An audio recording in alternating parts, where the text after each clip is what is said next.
Been a crazy year for us so far, with November typically being the most busy and craziest time of the year. We got Black Friday coming up and Apricot-Ivy just about to launch. So it's fresh in mind because that's going to be the sort of bones of the content.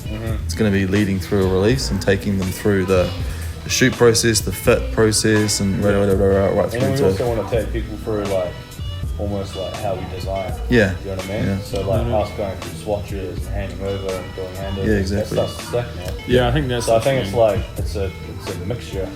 Yeah, I don't think we can fresh get off too the bat- married. I don't think we can get too married to a set structure from the beginning and then just following that. Because I think But this episode's naturally going to be November. 100%. I just think as we go, it's going to organically become. Yeah. It'll like Kinda clarify evolve into itself. something. Yeah. for sure. But so, well, going back to my question, when I'm going to release the first one, I just want to like get it rolling out. Yeah, I understand what you're saying. Because I feel we just like always have this look here? Yeah, bro. Yeah, t-shirt and that thing.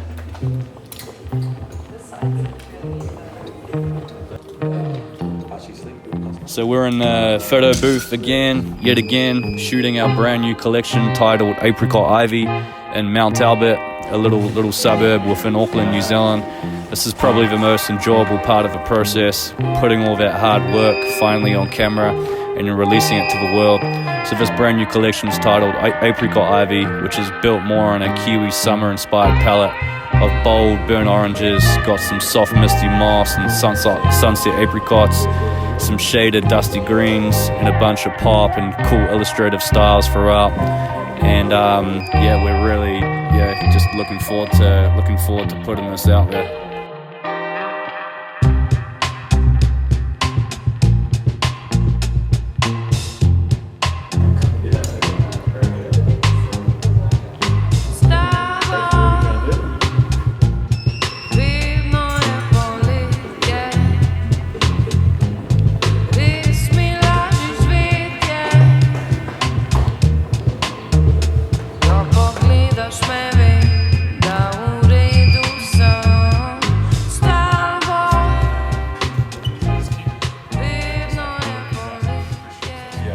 Yeah. Cool. Because you Hold try on, let's to. just keep moving. I know, I'll ask a different cut. Okay, ready, set, go. And so, like, what do you think of like the rest of the innovation in the New Zealand fashion industry? Man, in New Zealand, it's fucking hard, you know. Sometimes we feel lonely because there's nobody that's actually sticking their neck out to do something innovative. You know, you've got brands like,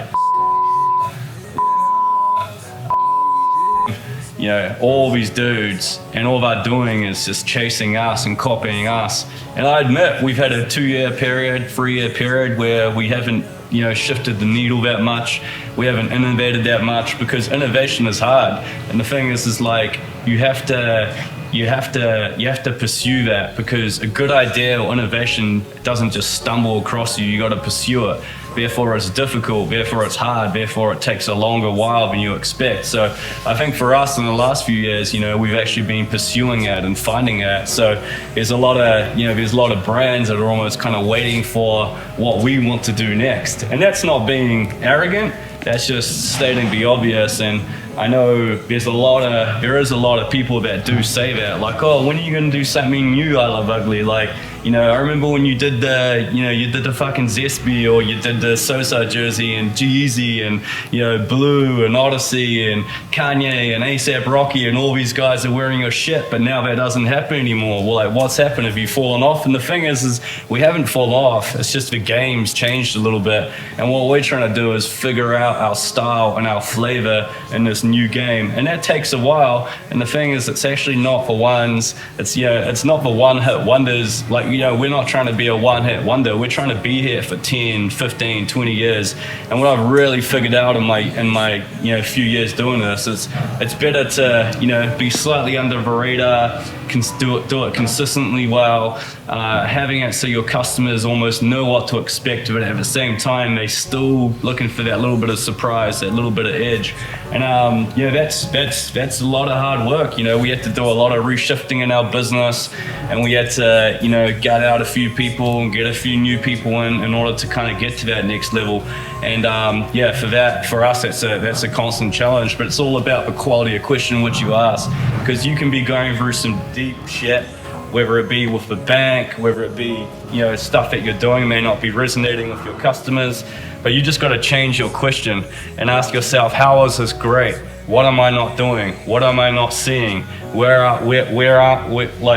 our brand not present currently? You know, who should we be aligning ourselves with? What do we need to be doing more to actually be talking and engaging with our customer on a far deeper level? So it's yeah, it's fucking crazy, you know.